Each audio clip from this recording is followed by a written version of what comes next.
6:14, welcome back. Homeownership is something that many people strive for, but it's not always easy.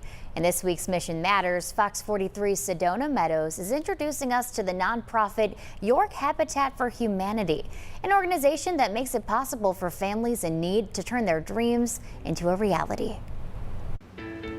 This house on Pine Street tells a story. When my mom and I first came to America, I was 6 years old. A story of a mother and daughter who worked hard to move here from the Democratic Republic of Congo, all for a better life.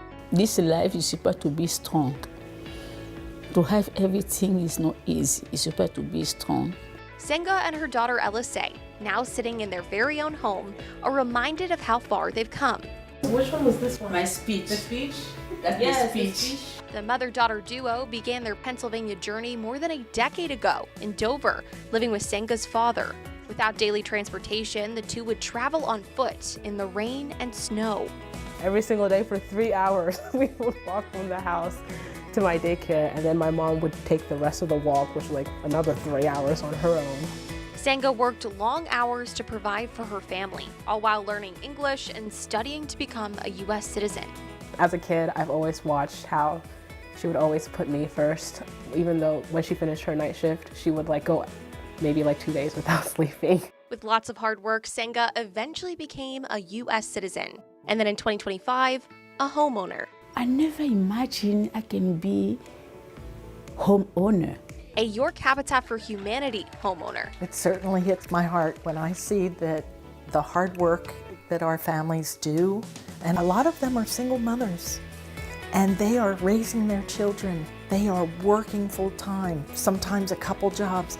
They are trying to do all their sweat equity. York Habitat for Humanity has been serving the community since 1985. The volunteer-driven nonprofit builds safe, affordable homes for families in need. We have a lot of financial education as well as home education so that they're successful once they've gotten into their home. It all starts with an application, and if approved, a lot of learning and building. Partner families help build not only their own future homes, but other Habitat homes as well, completing 225 hours of what they call sweat equity.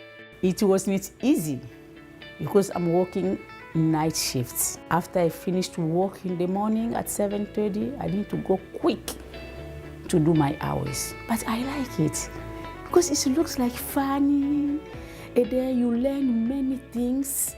In September of 2025, with the help of organization leaders and countless volunteers, Senga and Elisee officially moved into their 3-bedroom, 1.5-bath home. I feel peaceful. I'm so happy to have this house. Thank you, Habitat for Humanity. I'm very proud of her for making this accomplishment, and she did it on her own too. Now, a typical day for Elisee includes making breakfast before heading to class at York College, where she's studying to become a nurse. I'm so proud of you. I'm so proud for my daughter. Just as her mom once dreamed of building a better life for her daughter, Elisee is now pursuing her own dream of helping others. Two women, beaming with pride, continuing to put in the work. I never want to forget what we've been through to be where we are today. With the whole Habitat family standing beside them. What a beautiful community we can create by helping one another. With your Mission Matters, I'm Sedona Meadows, Fox 43 News. Senga's home was the 100th Habitat home built in York City, and the organization says they will soon finish building their 150th home in York County. This nonprofit relies on grant funding, donors, and more to continue building these homes. They also say they wouldn't be able to do it without the help of their volunteers. For more information on how to help them continue their mission, just head on over to fox43.com.